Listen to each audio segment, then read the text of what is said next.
The Great Seer Nostradamus Tells All by William P. Lazarus. Chapter 1. Episode 2. Don't talk to him, Anne. Nostradamus barked at his wife. You might get infected. He must know Hildegard. He will probably leave here and search out that villain, so that my hoary head will not go down to the grave in peace. The priest glanced at Anne and shook his head. I'm sworn to secrecy, he told Nostradamus' aged wife. I would not reveal the secret locale of Nostradamus, even to Cardinal Hildegard. He paused to cross himself by the crucifix hanging on the white plaster wall by the door and left. Mitchell, Anne said sternly, don't address the poor father that way. Those near her gasped at her audacity. Nostradamus waved away both her complaint and their response.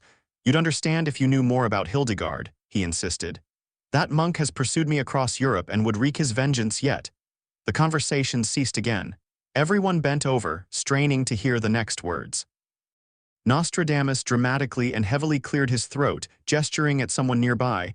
His mouth was closed and he was pointing at it. A revelation, the scholar exclaimed. He's using hand signals. Galvanized by his outcry, they all edged closer. Nostradamus continued to wave his arms and point. Tomorrow, the barber suggested. Nostradamus shook head. Next week, next month, next year. The guesses came fast as the charade continued. His mouth, that must mean the king. No, the queen, the chamberlain. Does that mean France? Henry Roman II has a big mouth. Could he be talking about England or Spain? Philip. Maybe it sounds like mouth, louth, bouth, houth, south. Southern Italy will revolt. Nostradamus waved wearily, still gesturing. That's it, the scholar cried, his eyes glistened. Someone write that down. I did. I was recording everything as fast as I could. Nostradamus shook his head again. His hand fell to the side of the bed with a thud. People pressed closer. He must be going fast, the worried apothecary said. He cannot speak. Hurrying to the bedside, Anne softly began to cry. Nostradamus tried to throw the covers back and stand up. Hands stopped him, guiding him gently but firmly back into bed. His face was reddening. He's getting delirious, the apothecary said. Get the doctor. The door opened, and the blood-stained barber sprinted away. Hang on, master. The scholar urged. There is so much more you can tell us, so much you can see that we cannot. All eyes gazed longingly, many lips mouthed prayers. Finally, in desperation, Nostradamus grasped the robe of the scholar and spit into it. The yellowish sputum hung grotesquely on the black cloth before beginning to slide to the floor. The scholar quickly gathered up the cloth and tiptoed gingerly to a small wooden bowl held by a beggar collecting alms. The crowd reverently moved aside to give him room. There, the scholar leaned the cloth over so the collected liquid fell into the dish. He peered at it carefully. Others, including the apothecary, inched closer for their own inspection. A white-robed doctor hurried into the room but was diverted from Nostradamus to the bowl. He picked up the dish and eyed it carefully. Taking a thin wooded stick from his pocket, he prodded the globule, intently examining it. If you wait a few minutes, Nostradamus called weakly, I'll use the chamber pot and then you'll really have something to poke around. What do you think, doctor? The apothecary asked. Most interesting, the physician mused. Yellowish and white, see the bubbles? He pointed. And there are bits of foreign material here and there. Ah, the crowd commented. Bread, Nostradamus explained. He's hungry, someone said. Several people scrambled to find food. A good sign, the physician said, still prodding his sample. Mon Dieu, I mean there's bread in that spit, Nostradamus almost shouted. Write that down, the scholar insisted. See the green? That's another good sign, the doctor continued. I don't see anything else of major importance, but we will analyze this further. My apothecary should be able to dissect it. I will save it, the scholar said proudly. Everything produced by a great man should be saved. If only I had been around when Roger Bacon worked alone in his cell. Think of the wonders I could have collected. Someone had found a loaf of bread and placed it on Nostradamus' chest. He looked down at it. I just ate, he said. I'm not hungry. He's not hungry. Doctor, what does that mean? Write it down, the scholar urged. We cannot lose a single line. Posterity will blame us. Hungary, Hungary, the Turks. He almost spun wildly in his excitement. I told you. Nostradamus slowly pushed the food aside. Someone caught the bread before it fell to the floor. Nostradamus' hand brushed against the apothecary's thick forearm. The man jumped back as if shocked and then held his arm in wonderment. Those who had seen the contact came up for a closer look. They munched on the bread, splitting it up as they contemplated the skin. "Are you tired?" Anne asked as attention was diverted. A sad smile graced her worn face. Nostradamus nodded almost in relief. "Then perhaps I should ask our many guests to go," Anne suggested. "Guests, locusts," Nostradamus snorted. "They eat non-stop. They'll strip this house of everything." "They come to honor you," Anne quietly chided. "Professional mourners paid to dine at my expense," Nostradamus countered. "Is the whole country paid to worry about you?" Anne asked. "Runners carry bulletins throughout the country. I am told the royal family gets regular updates. In England, Spain, Saxony, Bohemia, Rome, everyone waits to hear about your illness. King Charles wants to know how you are doing. He made you chancellor last year, as you know." "I bet the inns around here are doing well," Nostradamus muttered. "And the whores. Ceylon is always grateful to its most famous citizen. Those who come to France come to see Nostradamus as if there were nothing else to see in the whole country," Anne said. "As long as Hildegard is not among them," Nostradamus murmured. "That zealous priest would do anything to lay his heavy hands on me," Anne smiled wanly. "So far," she said, "he has hesitated. Others have not. They arrive daily in droves." "All but Ernest," Nostradamus said. "I wish he were here. I would like to see him again face to face once before I die." He countered Hildegard the way a chess player outmaneuvers an opponent. He reached under the pillow behind his head.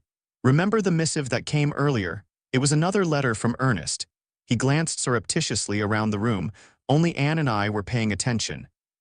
His visitors were either engaged in deep debate over the particulars of some word Nostradamus had previously belched, or were plucking crumbs from the remains of a wooden tray and soaking up the last drop of wine. Nostradamus held a letter aloft. "I looked at it briefly," he whispered, "but have not had the time to study it. I have not been alone long enough to fart." "Do not, dear husband," Anne urged. "I fear that would incite another round of medical examinations. Let them probe your gout and leave the rest to God." Nostradamus nodded. "Actually, the gout is better, now that the locusts are eating my rich desserts." He opened the letter and it crinkled loudly in response. He read, "There is an eclipse of the sun. The monster will be seen at noon. It will be interpreted otherwise, unfortunately, for none will foresee it." He repeated the lines to himself and then shrugged. "Does that make any sense to you?" Anne did not reply. "How about this one? They will think they see the sun at night as the pig-half-man is seen. Noise, song, combat, battles in the sky, and brutish beasts seen talking. Think about it. Is that a half-pig or half-man? I wish Ernest would write more clearly," Nostradamus said. "None of these quatrains have ever made much sense. Still, I should follow through. I suppose I'll have to do something with these things and then publish them. They don't rhyme or anything." He glanced over the letter. "There are 5 more like that. I wonder if the number 7 is significant." "I should show it to Caesar," Anne decided. "Your son is young, yet he seems to possess some of your appreciation for the stars." Nostradamus shook his head. "He is only 11 years old. I do not know what Ernest will make of the boy. Besides, he seems a trifle distracted by other matters. At this moment, I would rather not do this to him. I am filled with lymphatic emotion and have no desire to part yet with this letter. I have hopes only of seeing Ernest before the stars signal my good night or Hildegard says his last hello." He gestured at the crowd still around him. "But how could anyone come with such a throng? Ernest must prefer solitude. Why else would he only write and never visit?" Nostradamus rose up on his hands. "Begone, all of you, you troublesome horde of fiends, you pack of devils sent to torment me. Take your robes and your tunics, your foul breaths and grasping hands. Go, begone." He spoke, the barber breathed. "And with such fire, such energy," the scholar said. "I am so thrilled I can barely stand," said the apothecary with his hands around the last piece of bread and his mouth stuffed with sausage. "It is as if the heavens opened and God himself thundered down to the multitude." "Now I know how the Pied Piper story got started," Nostradamus groaned. "You have my thanks for your concern, my appreciation for your willingness to visit me in such an hour. Now I ask you all to kindly depart." "Is someone writing all this down?" the scholar asked. "Someday I will give a record of this momentous event to my children, so that generations to come may share in it." "You won't live that long," Nostradamus seethed through clenched teeth. "A prophecy," the scholar shouted. He fell at the foot of Nostradamus' bed, hands clenched in prayer. "Tell me more, O my master. Tell me everything that I might know my future." "There is food outside," Anne said quietly. How kind, how thoughtful, how like the wife of such a man, said the scholar. I will refresh myself that I will be strong enough to face the truth. He backed reverently away. Others followed. We should leave a scribe, the scholar said, pausing by the door. No one volunteered. Oh, now I know how Plato felt when last he saw Socrates, he said. Is there hemlock in the food? Nostradamus hissed at Anne. She just smiled matronly. Slowly, a dozen people shuffled out the door. It was closed quietly. I remained alone in the corner where shadows hid me. Would you like to nap? Anne asked. Nostradamus pulled out the letter again. I intend to read a while, he said. I also intend to pray. For what? That my wife remember the biblical precedent and send me Abishag the Shunammite to warm me as she warmed King David in his dying hours. Anne pulled the door open. She would drain your last bit of strength, and you would die before your time, she said. The way a spider sucks away the insides of a fly. Death, where is thy sting? Nostradamus replied jovially. I should record that, he decided. But there was no one left to write it down, Anne noted and closed the door. One stayed, Nostradamus corrected, sighing wearily as his wife departed. Timidly, I came forward again from my corner darkened by the shadow created by the bed and stood in quiet repose, hands held tightly in front of me, smiling wanly down at him. We were not totally alone. The music from the streets below Nostradamus' window created its own strange lullaby.